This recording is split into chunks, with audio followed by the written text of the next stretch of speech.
All right, welcome in. It is Wednesday. It's time for Total Bases. We're man down today. Bryan Leonard is on his way back to the West Coast. His time in Florida has come to an end. He's got a cross-country flight today. So TB and I are here together holding it down. Tokyo Brandon, how was your Tuesday?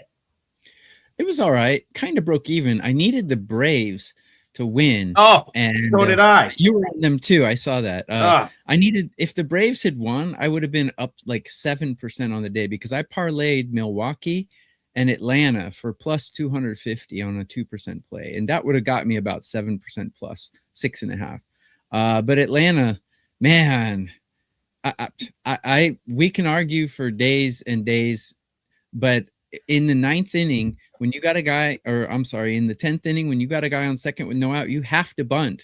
You have to. I mean, you just have to. I'm sorry. If you need a run, you have to. So, you know what? I had a different game plan for the future game. I want to stay on this game because I didn't even realize you were on that game last night. That was my 4% play. That was my $5 Tuesday play. I did go 2-0 on smaller plays. So I got out slightly ahead for yesterday going 2-1. But that ruined a sweep for me. And TB, I echo your sentiment there completely, especially when you're up against Mason Miller. I mean, if you're against Mason Miller in the 10th inning, you should be going bunt, you should go bunt, and then you should go suicide squeeze. Like, you're not getting. Yes. Yeah. Look, I mean, I don't want to drag on too long, but mathematics tells you, look, if you bunt that guy to third base, the chances of a successful bunt are higher than 90%. And then the chances of him scoring are almost 80%. So you're forcing the other team to score 2 runs to beat you. And the chances of the other team scoring 2 runs is less than 30%. You have to bunt that guy to third base. You have to. So I'm sorry. Yeah, maybe it's not a manly. No, it's okay. It's not manly, and everyone wants to be a studly hero or something, but you're going to lose the game that way. So be a stud. It's okay. Sure. We're going to stay on the game, but I got to go to the chat for a second. So Adam here, 2-1. When I come on, when we come on and talk about what our record was, we're only referencing client plays that are part of the service at WagerTalk. Yeah. We're not talking about plays that were given out on the show for free. Anytime we come on and reference our record, that is entirely the plays that we bet. And the plays that I bet are the plays that I bet everything I give out. So I just want to make something clear. Yeah, we did not hit the parlay last night. I gave Guardians out as part of the parlay. But I do understand that some people watch this show on YouTube and maybe don't understand that, when we refer to WagerTalk is where all of our picks are. It is the only place to get picks from myself and Tokyo Brandon. And when we reference our record from the previous night, it is the plays we've given out there. TV, go ahead. Do you want to add something to that? Yeah, there's a difference between what we give our paid subscribers and what we give free stuff mongers. And free stuff mongers don't get the good stuff. I'm sorry, guys. That's just the way it is. Not always. Not always. Listen, we're not giving. Yeah. I mean, our opinions on each game is worth something because we honestly believe that our name is on our opinion. Okay, so we're not just throwing stuff out and we don't care. But the premium stuff is what we give to paid clients. So when we say we were 2-1 yesterday, we're not including the free stuff monger stuff. Yeah, but now I try to give out, if I have a play I can give out for free, I always try to do that. Sometimes, like in the case of today, I haven't locked anything in yet. So we may talk about something that makes my client card. TV, I want to stay Braves Padres for a second. I was going to go in a different direction, but I want to talk about this game tonight because, the Padres, I guess I'll tip the cap to the Padres. I felt like they kind of maybe went all in a little bit to win that game last night. So, of course, the reason Tokyo Brandon and I came on this show and started with a vent session is because last night the Braves, they go up 4-0. They blow a 4-0 lead. They take a 6-5 lead, and then Fernando Tatis ties the game with a home run. The game goes to extra innings. The thing that was super surprising to me and where the handicap starts for me here on this game today, the Padres left Mason Miller out there for 2 innings, and that was his 3rd day of work in 4 days. That was surprising to me. When they brought him out for the 9th, I said, okay, he's coming out for the 9th. he's going to try to get them to extra innings, and then they're going to roll the dice. And then all of a sudden, he has a pretty quick 9th inning, and then he's back out there for the 10th. So TB, like he's probably not pitching today. That's a 2-inning outing yesterday, 3 in 4 days. Kind of makes me want to run it back with the Braves here. Well, I mean, they got the win for it, so it paid off for them. So my motto in baseball, if I were a manager, would be win today, think about tomorrow. Okay. And that's what the Padres were thinking, and they got a win for it. They were rewarded. So the Padres remain my kryptonite. I cannot win a Padres game to save my life. And I should have known better. Actually, I should have taken Atlanta plus 1.5 because it was a parlay. But anyways, I don't generally do a lot of parlays, by the way. That was just one that I thought, hey, I can gain 7%. Risking too. I'll give it a shot because I was pretty confident the Brewers were going to win yesterday. So, anyways, back to this game.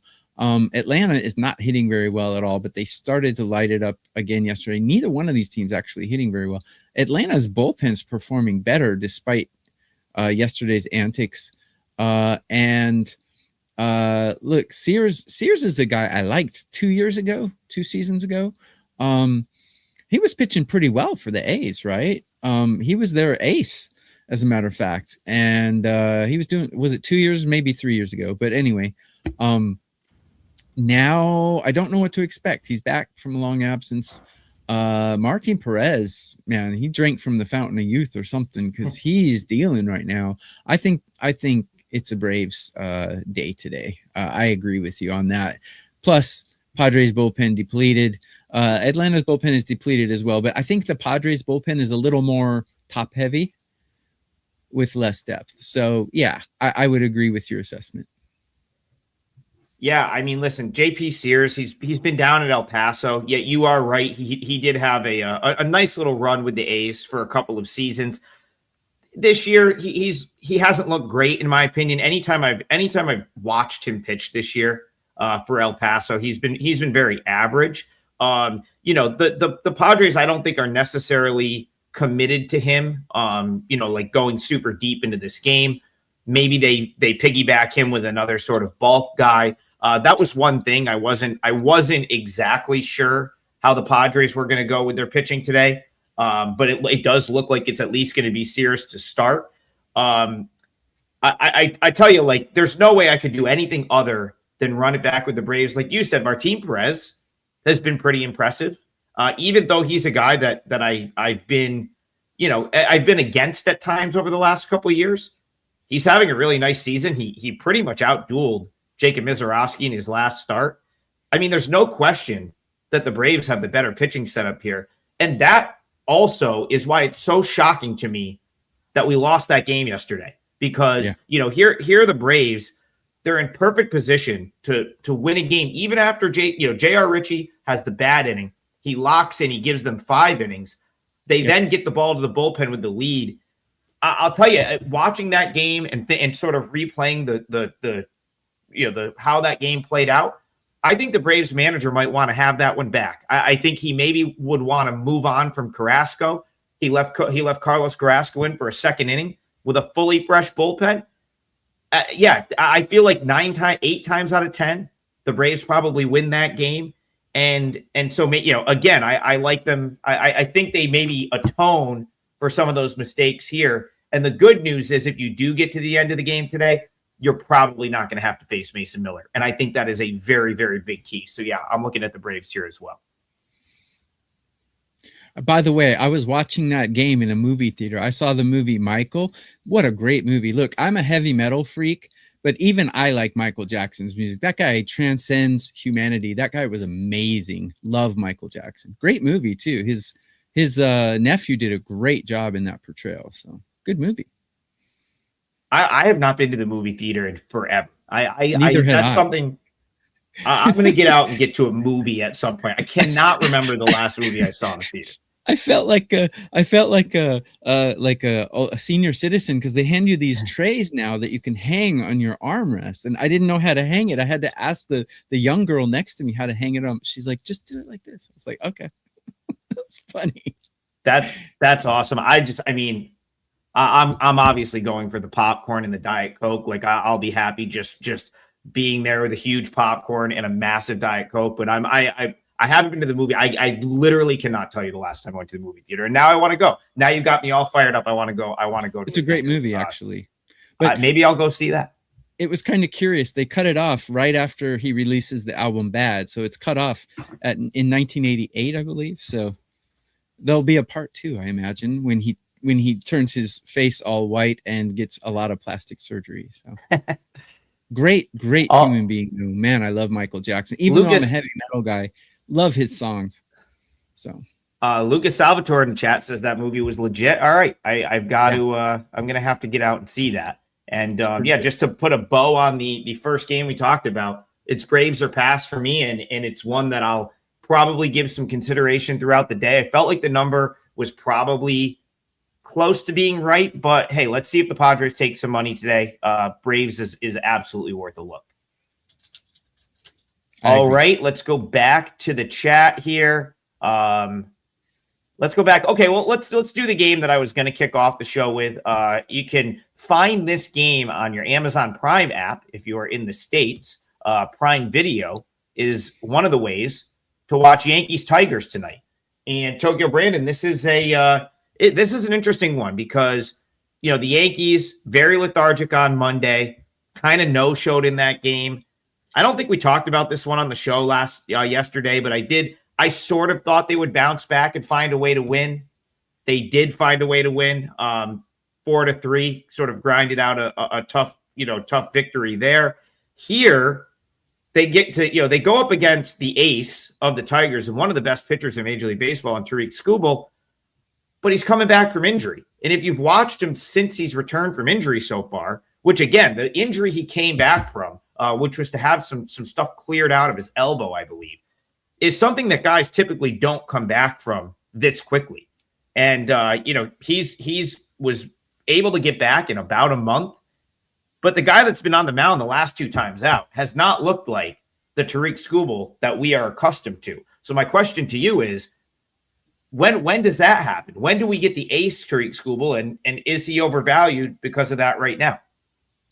I think we'll see him today. If you take a look at how he's performed against these Yankee batters in his history, it's been very, very, very, very, very good. So generally a 750 OPS means a 750 OPS or less means you're getting the best of the batters, and his is 473. So batting average of 167 and 60 at bats against.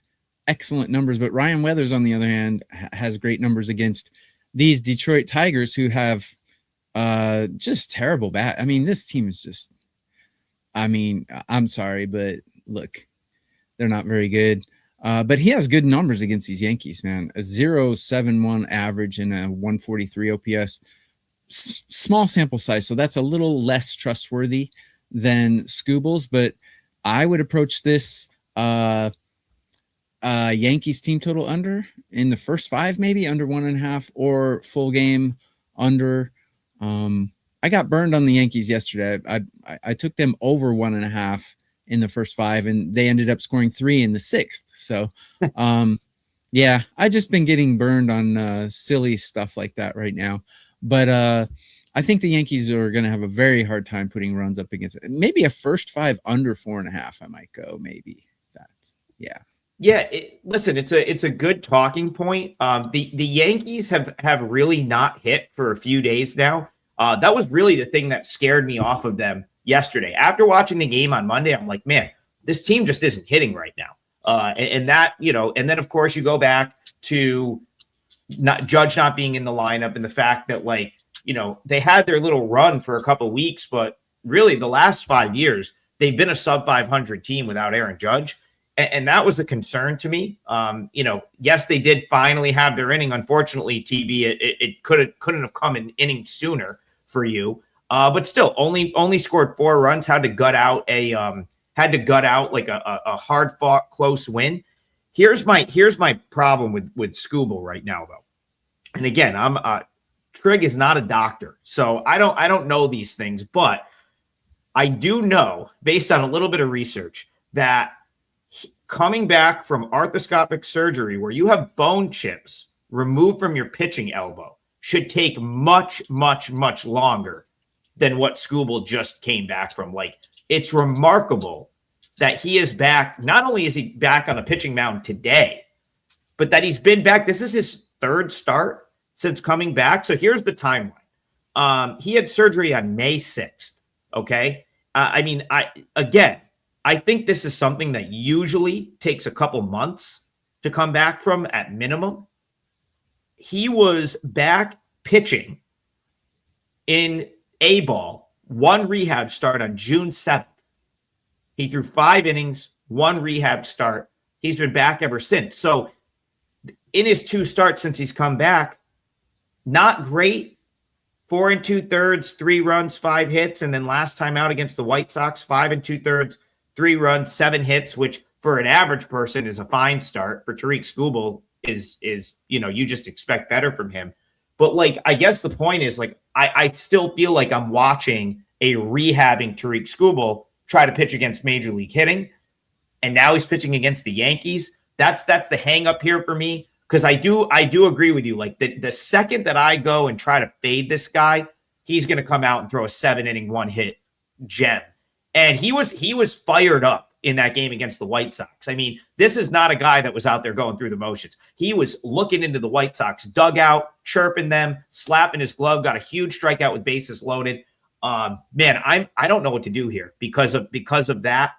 It's a very interesting game. I will say this. I think the total might be a tad low, and maybe you get the runs today because I do think he gives something up. So I'll get for the sake of giving a pick here, TV, I'm going to say Yankees Tigers will go over in this game. Interesting. Okay. Let's move on. And the reason, we'll move on. I guess the last thing I'll say about it, and the reason I'm going there is you can probably find an over 7. Even over 7.5 is even money, plus 105 some places. And I just think that you are paying for the ace Skubal, and I just don't think he's the ace yet. And then if the Yankees, of course, let's say that their bats woke up late yesterday and now all of a sudden they have a crooked number, the Tigers can score a little bit. 7.5 is a low number in my opinion for this game. So yeah, I'll go over there for my pick for that game. Interesting. All right, let's move it along. Let's go back to the chat. I'm going to go to Thomas Hale. This one's very intriguing game right here. Mariners Pirates is I got to be honest. I mean, I love Braxton Ashcraft. He's my guy. I like him as much as anyone out there, can like Braxton Ashcraft. I've been driving the Ashcraft bandwagon since he got called up last year. But Tokyo Brandon, I was a little surprised to see the Seattle Mariners are an underdog at a Pirates team that doesn't have Connor Griffin and that doesn't have O'Neal Cruz. So Mariners Pirates to you, did that surprise you as well to see the Mariners come in as a dog here? Very. Because just taking a look at these teams, the Mariners are a little bit better put together team. But they are 19-20 on the road. Pittsburgh's 20-20 at home. But, if you look at the records, the teams are not really that much. There's not a lot of separation. There's only 2-win separation between them.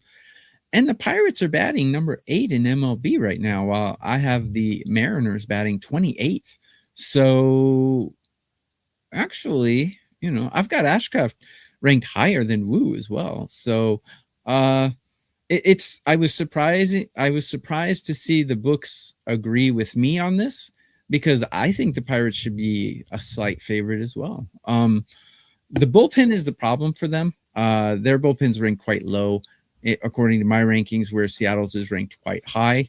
So, kind of surprised. Let's do a promo real quick. You can get a double play, 2 of us 3 for 3 days. Huge discount. And if you only like one capper at WagerTalk, you can get 3 days for 30% off. And you can also get 6 days for the price of 3. Lots of good deals at WagerTalk. So go to wagertalk.com. I already have a 4% play out in MLB today. So maybe you can guess which one it is by the way we cover this for absolutely free and spend lots of time preparing for this to catch a lot of flack and BS from free stuff mongers. It's all good. Listen, it comes with the territory. The fact that, like I always say, head on over to the replay, drop us a comment on the YouTube channel, good, bad, and different. I want to hear all the comments. I'm going to respond accordingly, of course, but yeah, good, bad, and different. We want the feedback. We want the feedback. And, no, I'm just saying, like, I'll get into a back and forth with someone if I'm just going to state my case and move on with my day. But yeah, you're much more of a gentleman than I am. I don't like taking flack from. I spend a lot of time, and I've been number one 3 of the last 5 years, and I don't need to catch crap because I lost 1 free play. So that's way it goes. Well, I mean, that's you. That's you. That's you stating your position. I have no problem with that. Yes, sir. As far as this game is concerned, so here's the tough part with the Pirates. You are correct. Pirates, their team-wide WRC plus this year has been top 10 all year. Very, very impressive. Very, very, very, very impressive. Without a doubt. Here's what I can't get. This is what I can't get over with the Pirates, because O'Neal Cruz Jr. and Connor Griffin are arguably their 2 best players. Cruz certainly is. Griffin probably has the upside of being their best player, probably will be their best player for a long time. However, you still look at the lineup. There's still, like, Horwitz is having a good season. Brandon Lau is having a great season. Bryan Reynolds is having a good season. But when you start to get past those top 3, it's a lot of like 700 OPS guys. Nick Gonzalez, Ryan O'Hearn, Rodriguez the catcher, Marcell Ozuna's having an awful season, 598 OPS coming into play. Jake Mangum, 705 OPS. Triolo, 582. So I look at that and I just say to myself, there is absolutely no way that the Pirates, without Griffin and Cruz, can stay in the upper echelon of MLB teams offensively. They just simply cannot with that lineup. Whereas the Mariners, they haven't really hit either. Not to the point, like, Cal Raleigh has been horrible this season relative to what he was last year. They've had some guys banged up, but at least I can kind of see it with them from an offensive standpoint. And then, I know Brian Woo's got blown up a couple of times, but I still think Woo and Ashcraft kind of offset. This is a guy like Brian Woo is, even with some of his bad starts, because he's had those couple like blow up type starts, still comes in at about a strikeout an inning and a 1 whip. Like, he's still having a good year. His ERA is still sub 4. So I look at these 2 guys side by side and I start to try to piece it together, where it's like, I still think the Mariners have the better lineup. I still think they are the higher upside team, especially when Griffin and Cruz are not on the field. I still think Woo and Ashcraft are about even, and I'd probably give the Mariners the bullpen nod. Mariners can't be an underdog here. I lean toward the Mariners plus 103. Possible that's my parlay leg, but since it's just 2 of us today, I want to see what else comes up. But yeah, it would be the Mariners or pass for me. Again, both teams used some pen arms last night, but neither bullpen is like totally taxed. Probably another under as well. It was 3-2 last night. Hard to believe that there is a ton of scoring in this game. So good one. Good chat right there. Yeah. About that game. I'll answer this. Vita asked, what's the Pirates bullpen situation?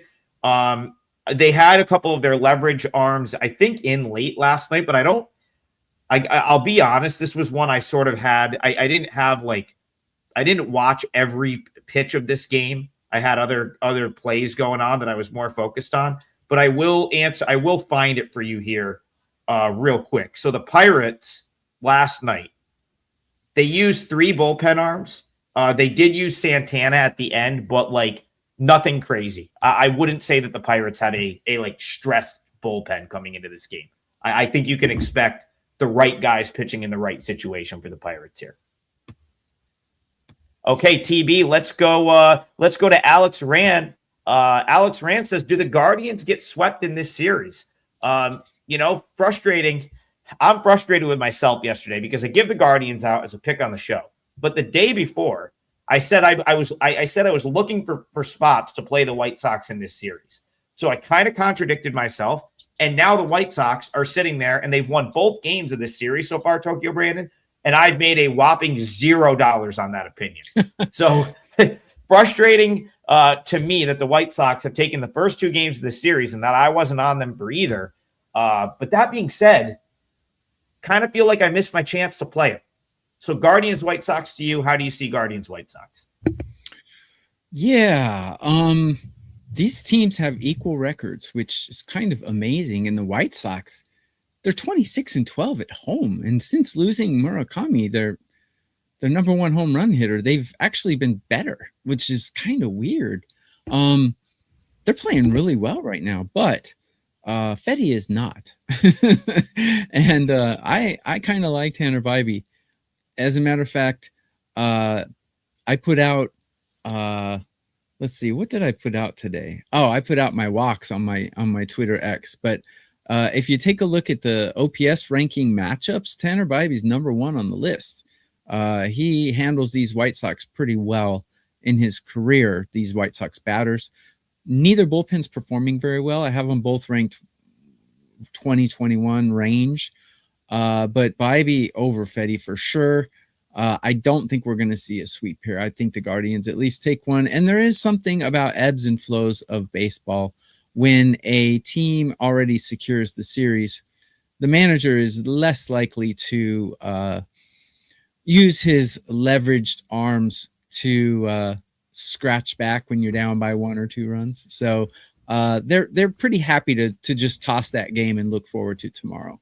So this is just human nature. It's the ebb and flow of baseball. So yeah, I think the Guardians will take this one. I agree with a couple of the things so I want to touch on a couple of the things you pointed out. First, which of all, ones do you not agree with? No, I'm just I listen. You said these two teams are even. I don't think you can find a more even matchup. Like this is as competitive and even of like a matchup in a series that I think you're going to find. I think they're very similar. Now, they're not similar teams in terms of like the Guardians, better pitching, better small ball. The White Sox, as you pointed out, Murakami goes down. That I can explain. And it has nothing to do with Murakami not being a great player. It's just the Murakami injury coincided with the Jacob Gonzalez and Braden Montgomery call-ups, two guys that are like, really like young studs, guys that are just like, in my opinion, we're always going to be good players. And now they're getting their opportunity because Murakami's spot in the lineup was open. So again, the White Sox have a ton of good young talent. They're going to get Kyle Teal back. I actually didn't even see Kyle Teal played last week. And then earlier, I believe he played on Sunday for Charlotte. And I didn't go back to check. I don't think he's played yet for the White Sox, but keep an eye on him.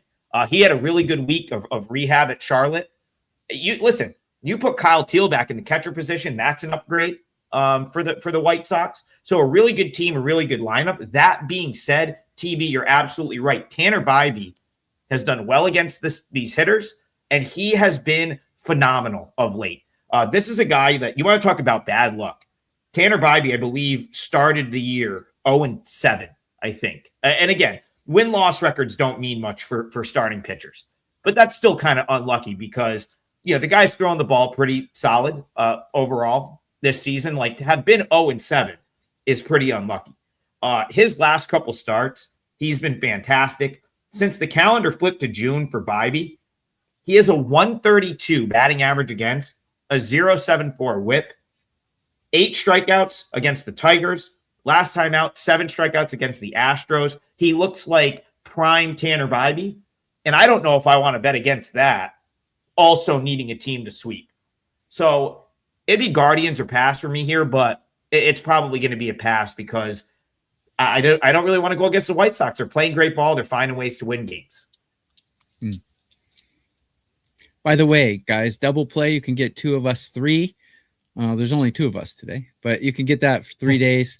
Huge discount. I put my strikeout, outs, and walks projections for every starter. It's actually on my YouTube channel, not my X today. So if you want to see that, go check that out. Colsey says Colson Montgomery home run against Bybee. I'll tell you what, if I was going to pick someone to do it, that's who I would pick. So good luck Who if you names play the kid Colson?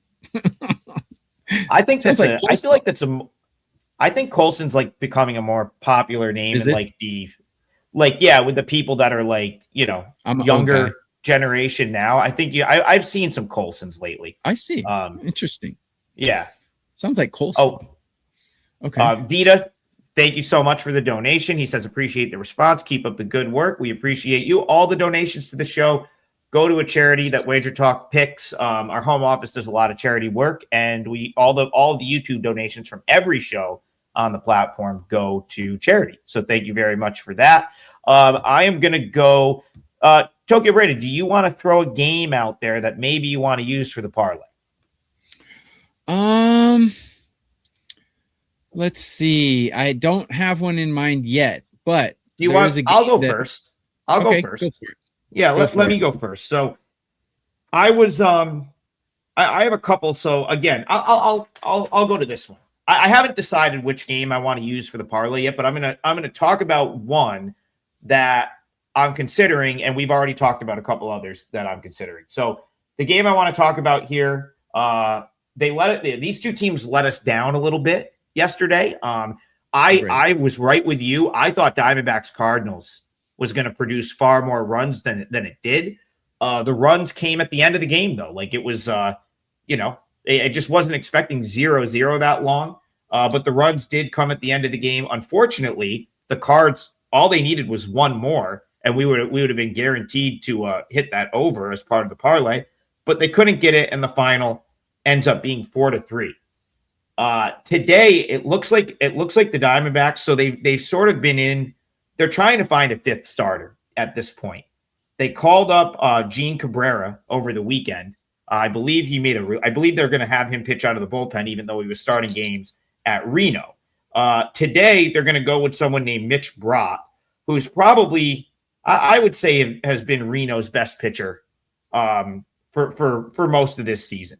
He's actually had a really good season at the minor league level. I bet on him over the weekend. Or last week at one point, pitched pretty good at AAA so far this year. And this is going to be his major league debut. So I felt like people would want to talk about this game. He 2.84 ERA, a 0.95 whip. Believe he is actually someone they got in the Merrill Kelly trade when they originally traded him over to the Rangers. And he's kind of a guy that I've been waiting for them to call up and make his big league debut. So for me, right there, I've talked about the Cardinals being a little bit overvalued just in general. And this is a guy that I think is probably, he's a left-handed pitcher.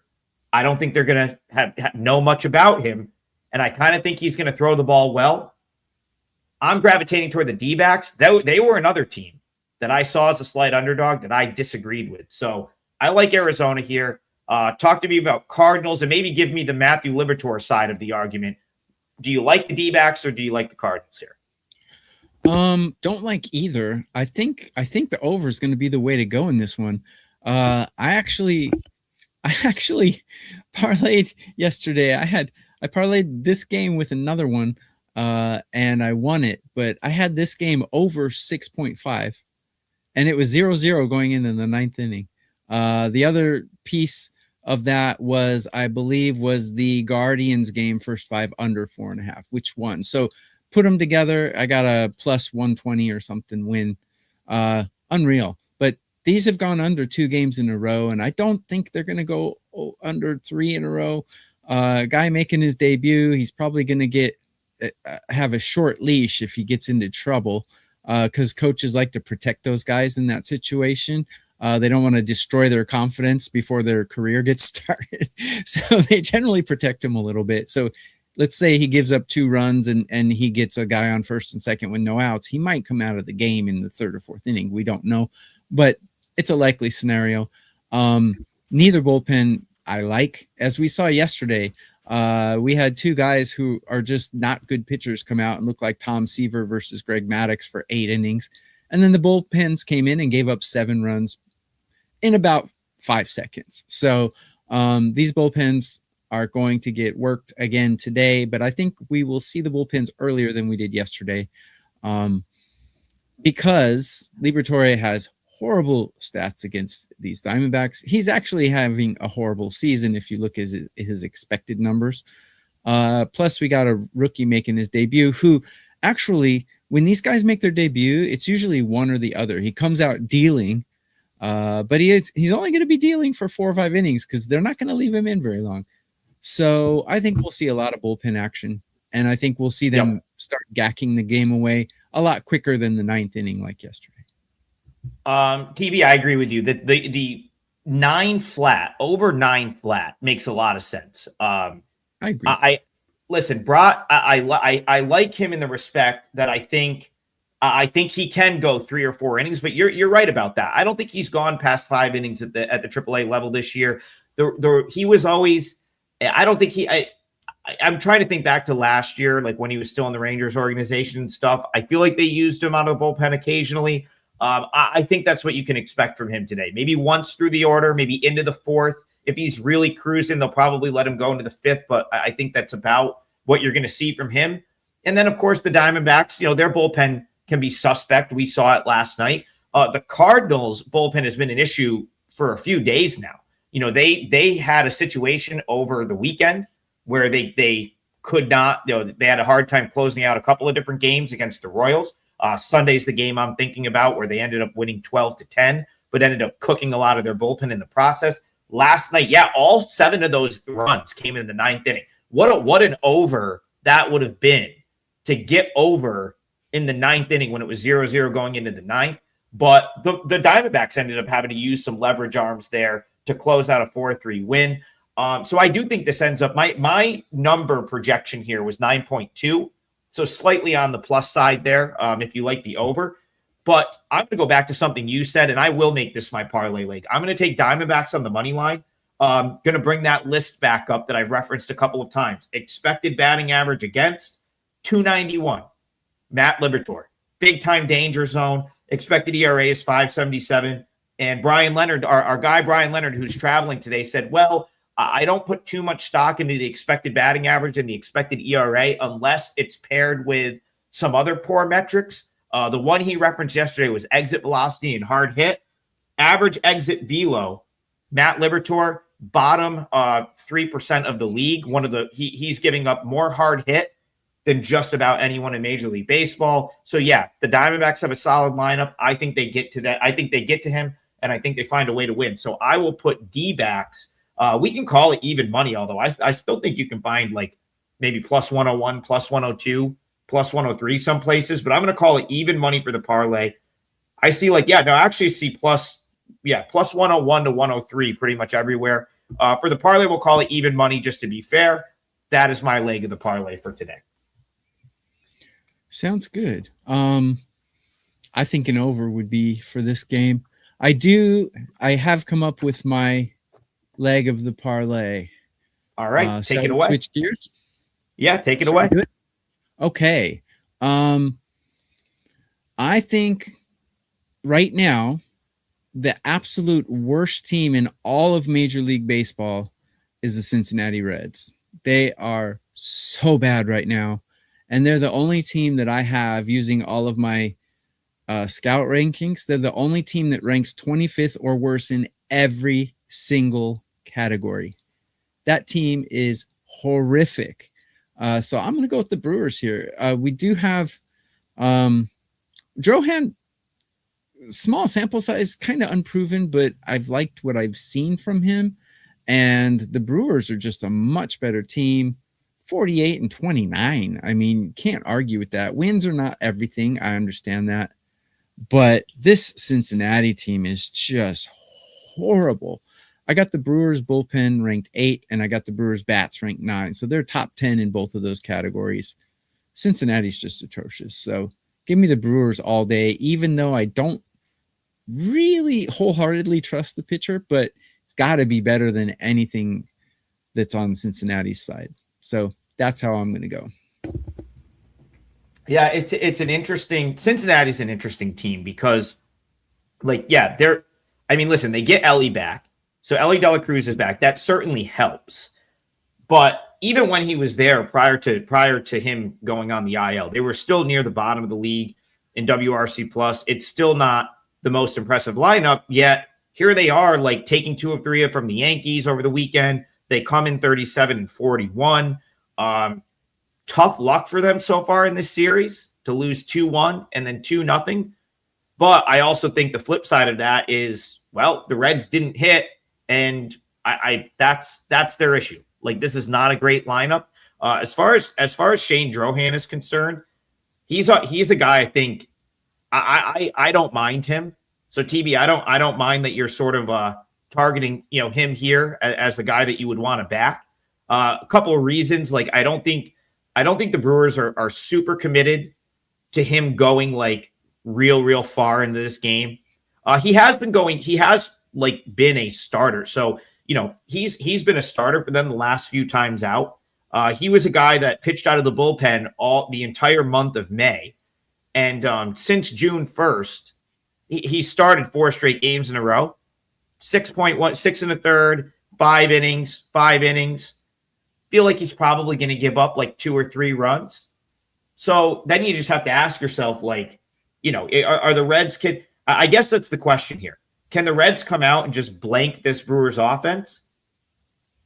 I mean, Rhett Lauder is like, again, this came up last time. We talked about Lauder. Like, I still have high hopes for Rhett Lauder. But, even in that game, the game we talked about the last time he pitched, when he pitched against the Yankees, still gave up 4 runs in 5 1/3. This is a guy that has really had like big time injury issues, since this, he's still very young, right? I think he was the guy that pitched against Skeens in the College World Series, and it was Lauder versus Skeens, and he was the other big time pitcher in that draft, first round, 7th overall pick for the Reds. He's been derailed by injuries. If the Brewers can generate a little offense off of him, I think you're on the right side. I think they'll probably win the game. It's a tricky game for sure, but and the Brewers, like, how many times have we talked about the Brewers this year being like a team that could factor into the NL championship picture? Yeah. You're catching them at -140 here. Yeah, I could see it. Cincinnati, I can see it for sure. The red flag is, as I spoke about earlier, the ebbs and flows. Ever since my days as a scout, it's just human nature. But it's very hard to sweep a team in Major League Baseball. Number one, the talent level. I can say Cincinnati's atrocious all I want, but they're still a hell of a lot more talented than if you put them in AAA or if you put them in the KBO or something like that. They would absolutely trounce those teams. So they are atrocious on a Major League Baseball perspective. Let me clarify. So that's one thing. And the other thing is, like I said earlier, if you're down by 1 or 2 runs and you really need that game, you're going to use everything you got to get those runs back. But if you've already won the series, look, these teams come into a 3-game series with the mindset of let's win the series and move on. Let's win the series and move on. They've already won the series. So let's move on is already in the back of their head. So it's just the ebb and flow of baseball. It's very difficult to sweep a team. It really is. Yeah, that's certainly going to be. I'm going to keep my eye on the Reds today because, like, I would potentially like to play the Reds at some point in their series with the Pirates, just because. Listen, Ellie De La Cruz. Not only, I mean, we know he's one of the the better players in Major League Baseball at this point. He's a star, but the Reds and how poor that lineup has been. Getting a guy like that back is a really big deal. So, like, that's it.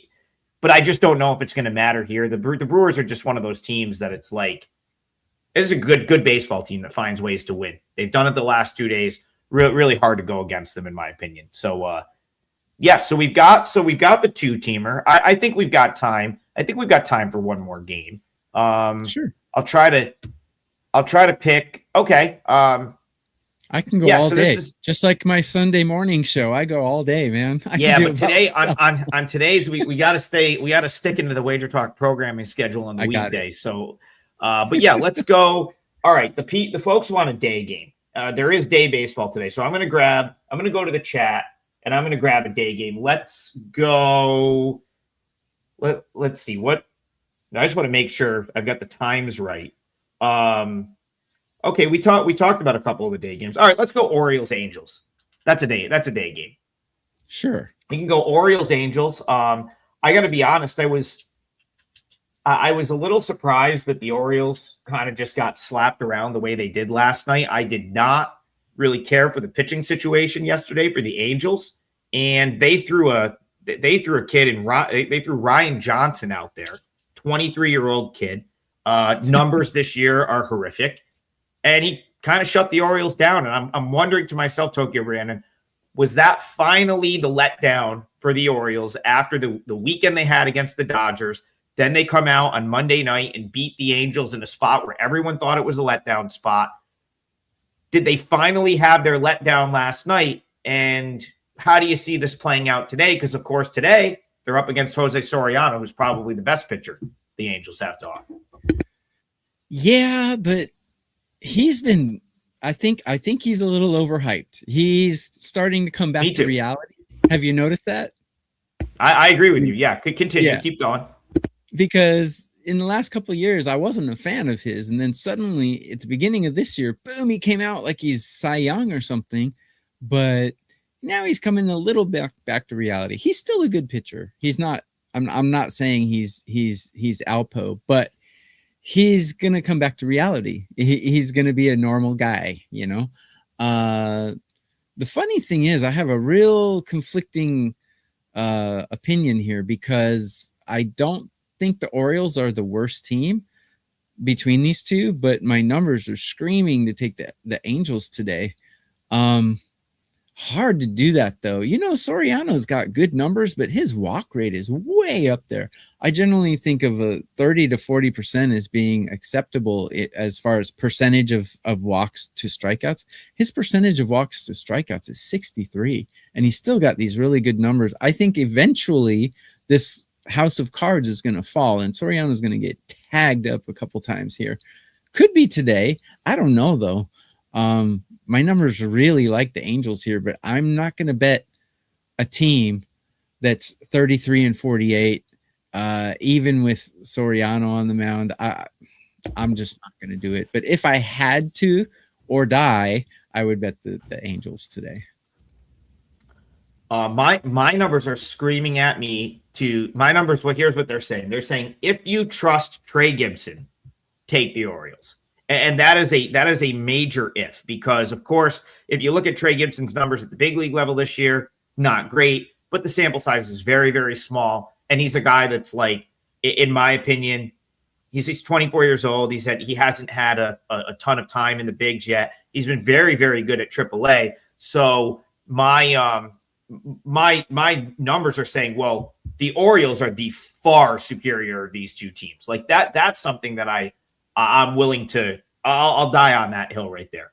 I know that like to me, the Orioles are just a far better team than the Angels are. I still think that the Angels, especially without Mike Trout, if they're without him for a long period of time, are going to slowly regress into that league worst team that we thought they could have been coming into the season.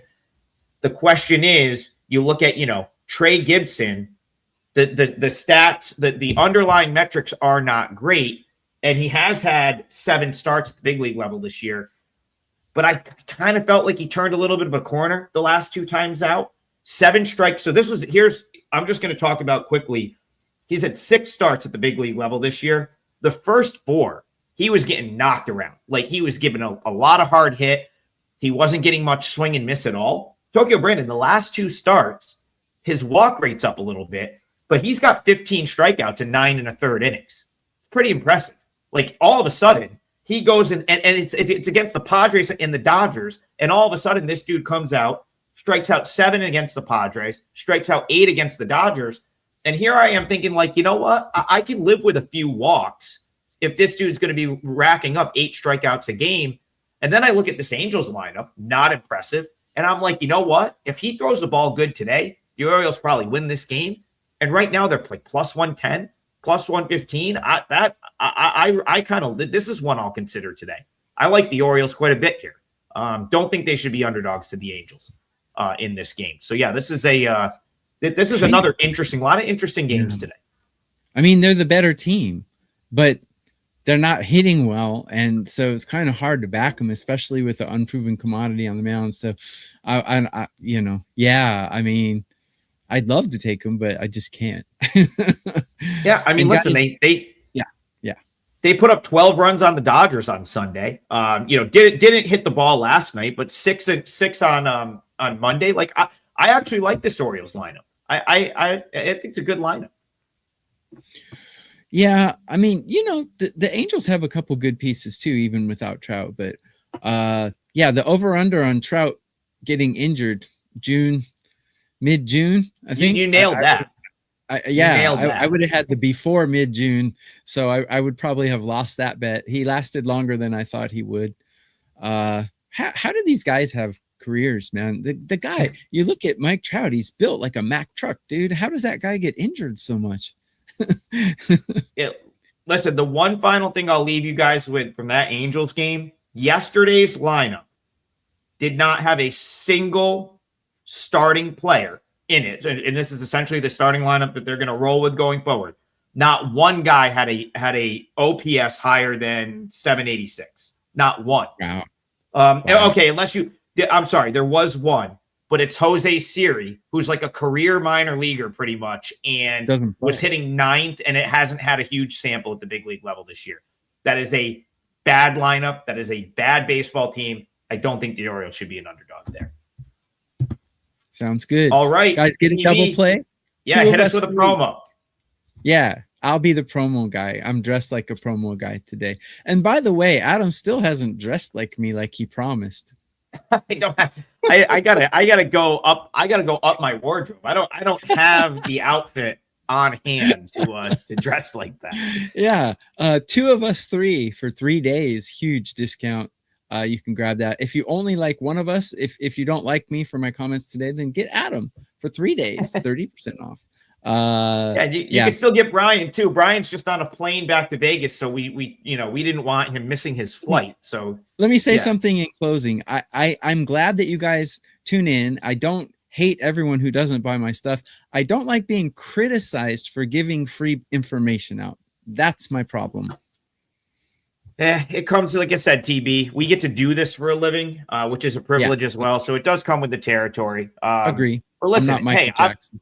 I'm also a big proponent. Like if I'll punch back with facts all day. That's what I do in the YouTube comments. So that's what I'm saying. Go to the YouTube comments. You have something to say. You want to get something seen. I'm going to get in there. I'm probably going to respond, and I feel like I'll give you a fair response. Actually, there's a lot of times. We have a lot of very intelligent viewers in the chat. There's a lot of times where I read something. I'm like, okay, person was right. What are you going to do? Jason Lambert, I'll answer this question unequivocally for you. The Reds are a far better baseball team than the Angels. I don't think it's close. Like the Reds might not hit a ton. The Reds are so much better than the Angels. Like give it 2 months. Give it 2 months. Give it 2 months. The Reds will be 10 to 15 games higher than the Angels in the win-loss column. Like that's just a much better baseball team. The Angels are kind of a dumpster fire right now. It's only going to get worse, in my opinion, for them. Their lineup's starting to look like the Salt Lake Bees. So that's a problem. All right, one more time as we hit the door on the way out. 3-man show will be back tomorrow, 9 a.m. Eastern. Bryan will be back in Vegas. 2-teamer today. So hopefully we can knock this one off and get ourselves back in the win column. Straightforward. TB's going Brewers money line. I'm going to go Diamondbacks money line. That's your 2-team parlay. I will say this. Keep an eye on my free picks tab on my page. If I upgrade Diamondbacks to a client play, I will give that one for free. And I will note it on my free picks section of the WagerTalk page. So keep an eye on that because that's one I am considering playing. But yeah, thank you guys for tuning in. We very much appreciate all the comments, all the interaction, good, bad, or indifferent. And the 3 of us will be back tomorrow for another episode of Total Basis. Have a great day, everybody.